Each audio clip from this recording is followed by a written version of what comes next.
All right, I'm gonna try to do this a little quicker than I've been doing them lately, but this is gonna be hopefully fantastic. It's a new try. This is going to be, we're gonna make ribs, vegan ribs out of seitan. So first, 1 cup of vital wheat gluten. Next, we got 3/4 of a cup of vegetable broth. This is better than beef bouillon. Next, we have 2 tablespoons of nutritional yeast. Okay, we have 1 clove of minced garlic. Next, we have 2 teaspoons of smoked paprika, 2 teaspoons of onion powder, and 1/2 teaspoon of salt. Next, we have 2 tablespoons of nut butter. This is almond. And we have 1 tablespoon of coconut aminos. You can use soy sauce if you have it. And then we're going to mix everything in a food processor, and we're going to blend it until it becomes a dough again, because this is seitan. And you can do it by hand if you want to, but a food processor is easy. Okay, hold on a second. I'm going to dump everything into the food processor. Oh, the wheat gluten. All this good stuff is going in. God, it's almost better not to use these, isn't it?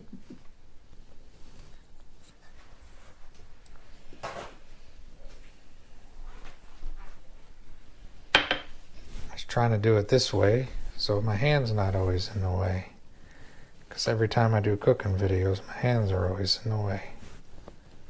Alright, and now the vegetable broth goes in, and I just want to share something with you, YouTubers. If I'm going to keep doing these videos, there's a good chance that it's not going to be done this way, because it's really a pain to do all these little dishes with the measurements for you. Now I'm going to turn this on to pulse.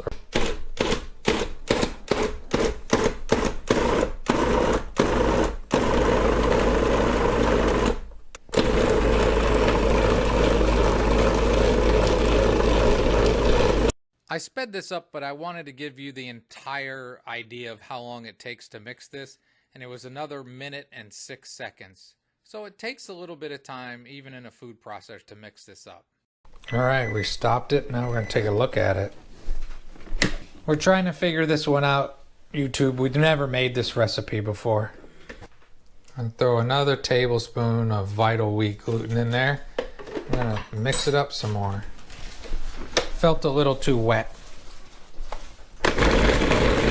So this runs right at 30 seconds more in the food processor to get it done. All right, that's it. We're going to call that good, YouTubers. 1 big ball of gluten. Yep. Okay. Now what we're going to do, that's going to be ribs. This is a dry rub. That is a secret. And just use whatever dry rub you may like. I'm going to take it and I'm going to press it out in the bottom of the pan as such. You know what it is, YouTube? This is like playing with Play-Doh. It's true. I heard somebody say that just a couple of seconds ago. I'm gonna let it rest for a few minutes, YouTube. It's about 15 minutes to relax after that heavy kneading it took. Okay, now there's that dry rub. You can use whatever dry rub you want. This is just a homemade blend, and we're gonna sprinkle it over the top. I did it this way because you don't, if you do it out of the jar, you might end up pouring a whole bunch on there and having too much. A little bit more maybe. Okay, that's good. Now we're just going to push it in there. A little bit? A little bit. Doesn't that look good? Now again, it's vegan. I think it's going to taste good. But, you know, some great beef ribs or even pork ribs, those are pretty good. We're going to cut it like halfway through to kind of try to make it look like ribs is the idea. As such. And it should kind of, after you cook it, it should kind of look like there are ribs in there. Now this goes into a preheated oven, 350 for 25 minutes. And then it's going to go on the grill. That's right, it's gonna go on the grill. All right, now we're making something kind of cool. There's in there, you either got a 1/4 cup of carrots, a 1/2 cup of onion. There's gonna be other things to go in there, and we're gonna make mac and cheese, and this is gonna turn into the cheese part of mac and cheese. Okay, as you see on fancy cooking shows, and it goes in the oven for 25 minutes. Potatoes are in for the cheese sauce. That was about 1 large potato. And we'll put some water in, and we're gonna boil this stuff. We'll be back. And we're also gonna add 1/2 cup of raw cashew pieces. The boiling will also make them softer, as I said in a recent video. In this pot, there's gonna be pasta. You don't need to see pasta cook. You cook pasta. We're using penne. All right, and just like on those fancy TV shows I told you about, here are the ribs, in quotation marks, coming out of the oven. And they're gonna rest. We're gonna get it going.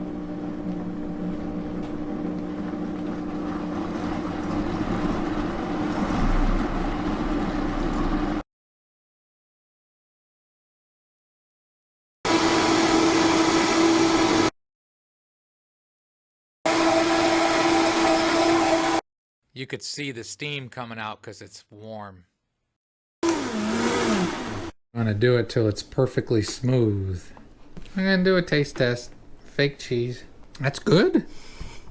I got some on me. I ate the spoon, it's good. I didn't eat the spoon, I licked the spoon. It's got a little spice to it, it's good. Yeah, it's got cayenne in it. Cayenne pepper. Now we'll be back. That is al dente pasta. Steaming up the camera lens because we're making mac and cheese with quotation marks. I'm gonna pour some of the sauce in it. I'm gonna pour a lot of the sauce in it. This is new. Both these recipes are new. That looks pretty good. Mm-hmm. A little more because It's gonna go in the oven. yeah, there. That's probably good.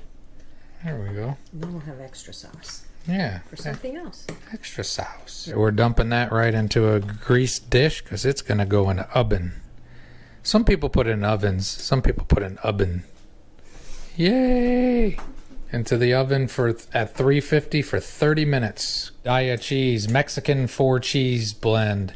Fake cheese again, it's dairy free. And put that on the top of it. Nice. Now we're gonna put some panko over the top of it.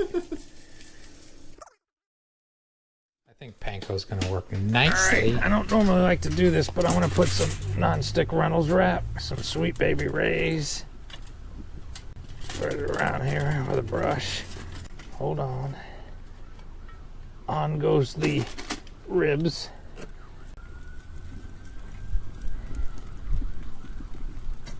We're gonna coat it. I'm gonna flip it quick. Put some more Sweet Babies on there.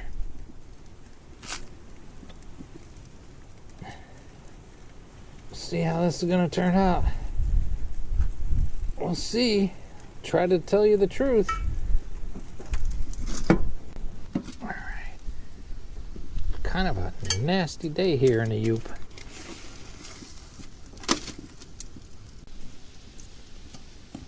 We should have, when we cooked this in the oven, we should have put some Pam down in the pan. It stuck a little bit. But I still think it's going to taste... Well, we'll see. I don't know how it's going to taste. Oh. Alright, as I just said inside, I don't know. I don't know how this is going to be. Neither of us has tried this before. It might be one of those you got to fiddle around with, but we'll see if it's rib-like. I'm trying to get it a little hotter because I touch it, kind of feels like bread. I don't know. We'll see. We'll see. I'm gonna call it about done though, I think. Charbroil's smoking the way it's supposed to. So I don't know what this texture is going to be, but you're going to get a taste test. I'm not going to judge it till I eat it, and I'm going to tell you the truth. Okay, I'm going to take it in. Open up. Open up. I'm going to take the whole thing into that pan. That's what it looks like. There's Eddie. Came out with some bark to it. Macaroni and cheese, honestly fantastic. And there's the plate. Let's check this out. All right, YouTubers, here's a flyover. Fake ribs. Not sure of the yet. That's cauliflower with a little less of that cheese left over. And there's the fake mac and cheese. I'm going to talk to you on the other device here in a second. All right, there's the mac and cheese. Oh, that's good. I like that. That for sure is good. How do I eat that? As good as any. That cheese sauce recipe is very good. So, yeah, that's way good. Cauliflower with that same cheese on it. All right. Now it's time for the thing I'm a little bit afraid of, to be honest with you. Fake ribs. I said out there when I was cooking it. Texture seemed weird. So there it is. And it's okay. Okay, now I'm gonna admit something to you. I tasted a bite of it before we got to this point. And as it sat here for a couple minutes, it seems to have firmed up a little bit. It was pretty gummy at the beginning. I think if I were to do this again, I might kind of even burn it on the grill, because the texture's not quite right. It tastes okay. It's better than I thought the initial bite. It is better than that first bite we both took. Again, it's not ribs, but if you're a vegan, it gives you a bit of a rib feel.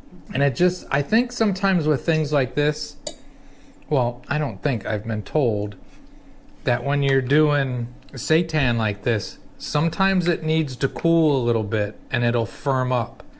It can start off a little spongy when it's still hot, but you give it a little bit to rest and it kind of firms up. I mean, it looks ribbish, right?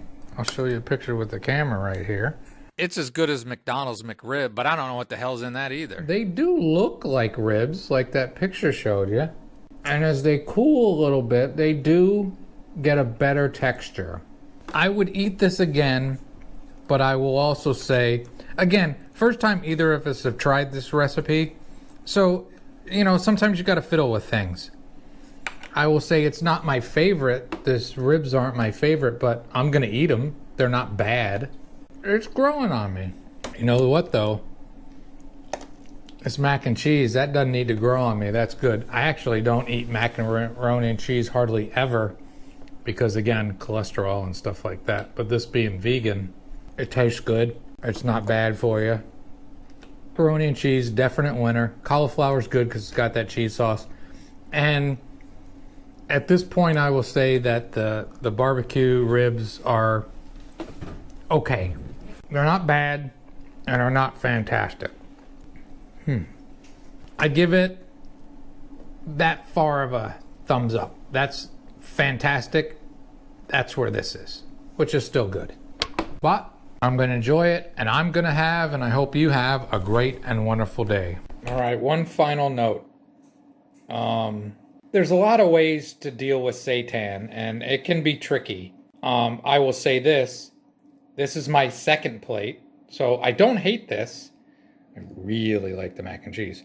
But I don't hate this because, duplicating ribs out of wheat gluten isn't the easiest thing in the world to do. But if you're vegan and you want some ribs, these are not bad. That's helpful. All right, I'm doing addendum. Had a feeling that once it got to sit for a little bit, it might be better. So let's see. It does look like ribs. Yep. Once it sits, I don't know what it is about seitan, but once it sits, it firms up. It's much closer. It's very good now. One other thing. Look, see, it even looks like ribs. See that? Probably cut back the salt a little bit because it's pretty salty. But other than that, After it sits, it's not as gummy. But that's really good. If that's my advice, let it sit for a little bit and then see if nuking it, because I'm eating it cold. And it's still good. That's it. Addendum to an addendum. Ate almost all of it, so even before, it wasn't that darn bad. So I give it a thumbs up as I chew the last piece. Now with one of them, their great and wonderful days.